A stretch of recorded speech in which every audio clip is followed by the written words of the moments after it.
All right, Shalom. First and foremost, I'm going to give all praises, honor, and glory due to Yahweh, Bahasham, Yahweh Shai, Wahara Kakwadash. Double honors to the apostles and elders at Great Millstone, and peace and salutations to the hopeful elect out here toiling in his truth. I'm Pathak Math GMS Dallas. I'm just coming back at you with a really quick hit lesson. I don't know quite what I'm going to entitle this just yet, but it's dealing with the war in heaven, that's written about in Revelations, the 12th chapter. And which I'm going to bring that out. But there's various videos. I got one right here on the screen that I'm going to feature really quick from the brother Amawan Gabar down in New York, up in New York, up and coming elder out there, does very edifying lessons.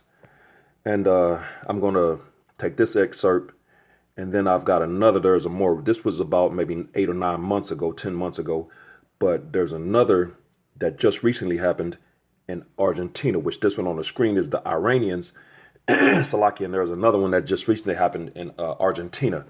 So I want to feature these videos and then go into the scriptures. So without any further ado.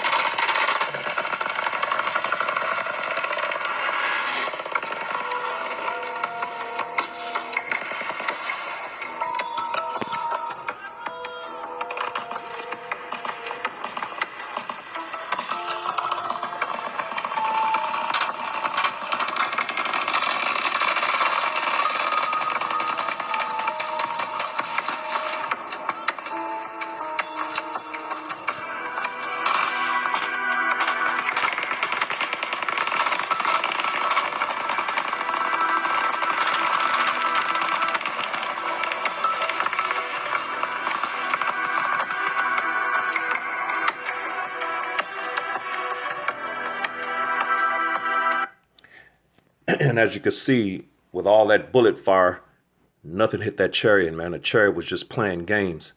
So these chariots are going to do just that. Let me get this next one real quick. I have one on my channel that I shared on my channel from my channel.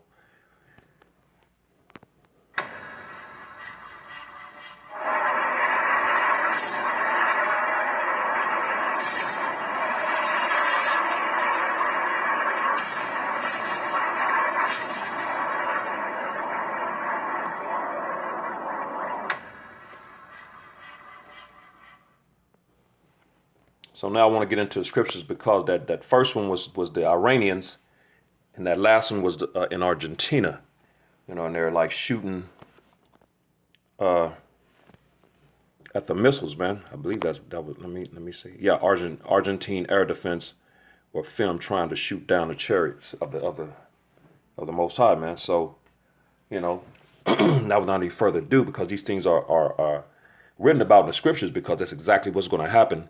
Yahweh Shai's return is close, and these are just precursors to the actual coming war in heaven, man. That's coming, man. And these things are written about in the scripture. So I want to grab Revelation, the 12th chapter, and verse 7. And it reads, Revelation 12 and 7. And there was war in heaven. Michael and his angels fought against the dragon, and the dragon fought and his angels, and prevailed not. Neither was their place found any more in heaven. So this devil is about to lose his rulership. But the point is in verse 7, and there was war in heaven, and Michael and his angels fought against the dragon, and the dragon fought and his angels.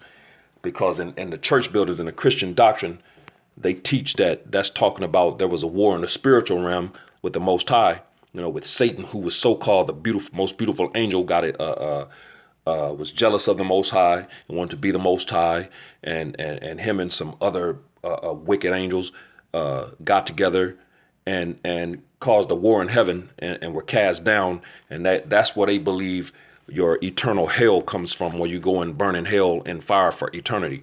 You know what I'm saying? Because Satan was so-called cast out of hell. BS, man.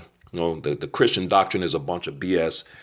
Satan, the spiritual demon Satan, is on the left hand of the Most High and up in the heavens, man. And there was not a war in the spiritual realm. There's perfect order in the spirit realm, man. So this war right here is talking about right here in the sky, man. You know what I'm saying? Right here in your clouds where your planes and your birds fly, man.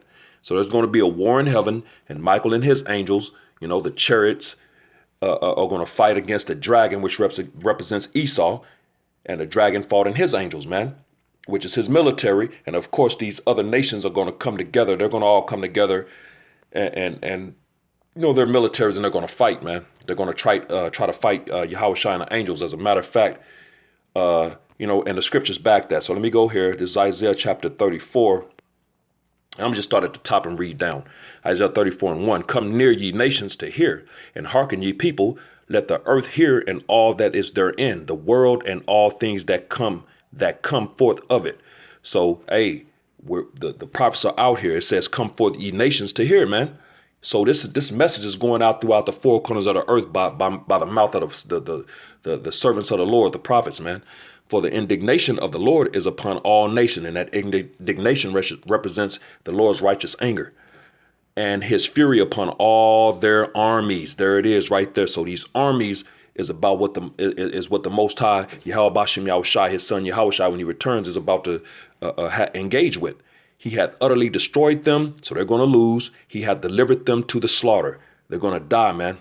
Verse 3, their slain also shall be cast out, and their stink shall come up out of their carcasses, and the mountains shall be melted with their blood. So that the mountains represents these governments, man.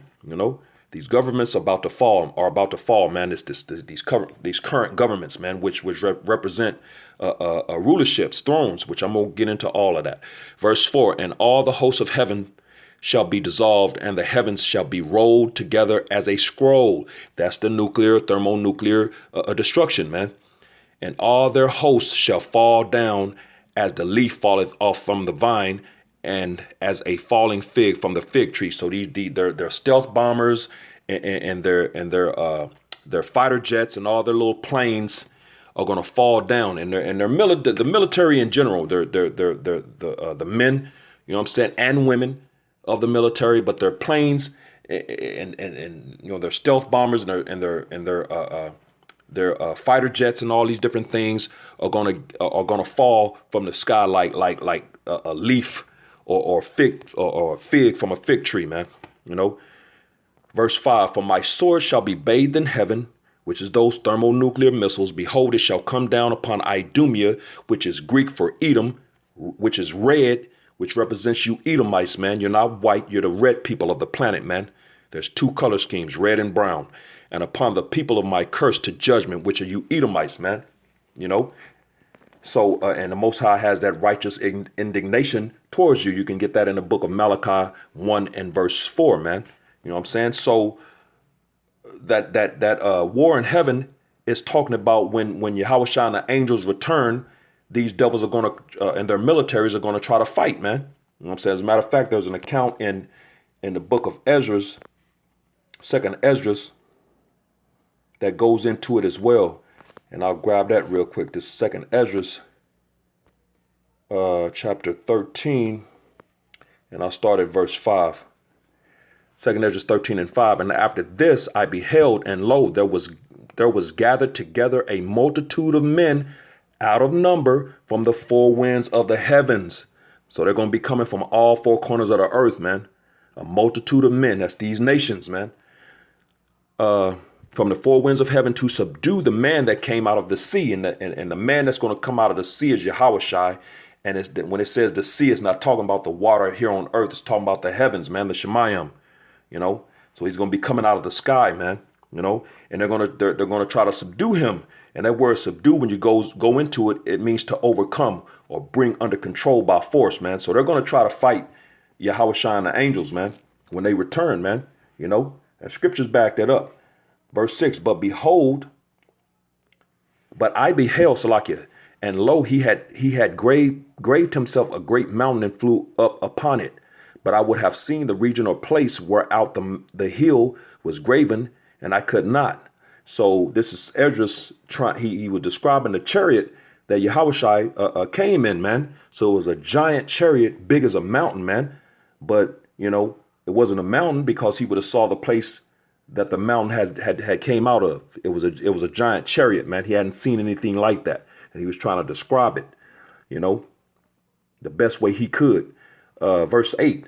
And after this I beheld, and lo, all they which were gathered together, which is all these nations, to subdue him, overcome, bring under control by force, were sore afraid, and yet durst fight. So they're going to be afraid, man. But just like the Lord did a Pharaoh, back in the ancients, he hardened his heart. He's going to do the same thing, because these devils are the modern day Pharaoh, man. These Edomites, man. He's going to harden their hearts, and they're going to be so afraid, but he's going to make them fight, and yet durst fight. So they're going to fight anyway. Verse 9, and lo, as he saw the violence of the multitude that came, he neither lifted up hand nor held sword, nor any instrument of war. So he's not going to have any kind of, modern day sword like Esau has, which was his blessing.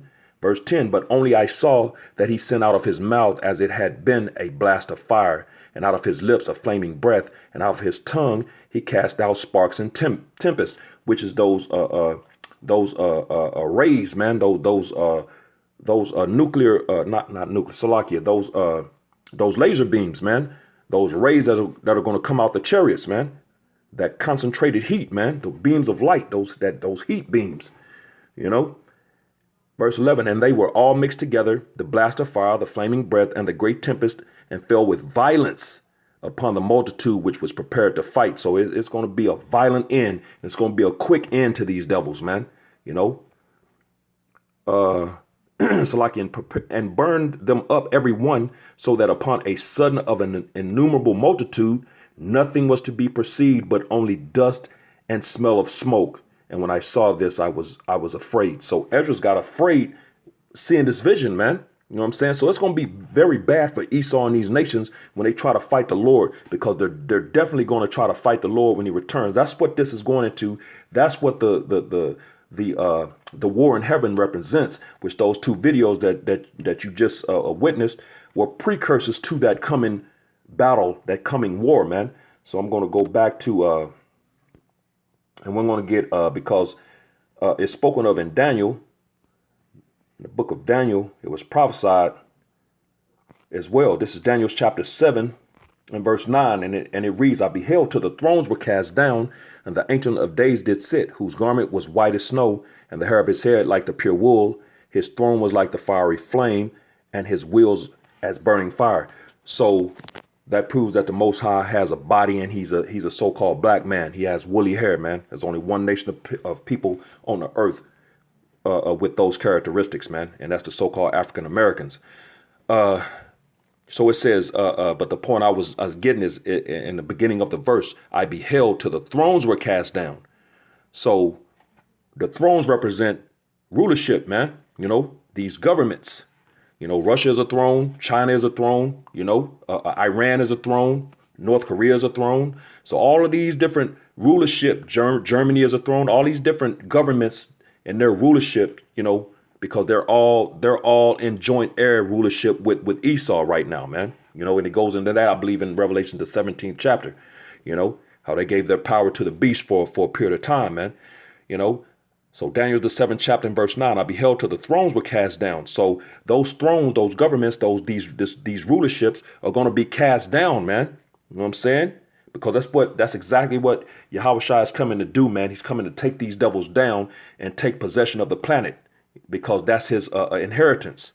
You know what I'm saying? So when you read in Daniel's, Salakia, in Revelations, the 19th chapter and verse 11, it reads, and I saw heaven opened, and behold, a white horse, which that white horse represents, the white represents righteousness and pureness, and that horse represents power, man. So he's going to be in a chariot, man, and which is lining up with everything that we're going into. And I saw heaven opened, and behold, a white horse, and he that sat upon him was called Faithful and True. So we know this is Yahushua. And in righteousness he doth judge and make war. So he's coming to judge this place, and he's going to make war with these devils, man. And these other heathen nations that's joined in with him, man, and join heir with him in this current rulership, man.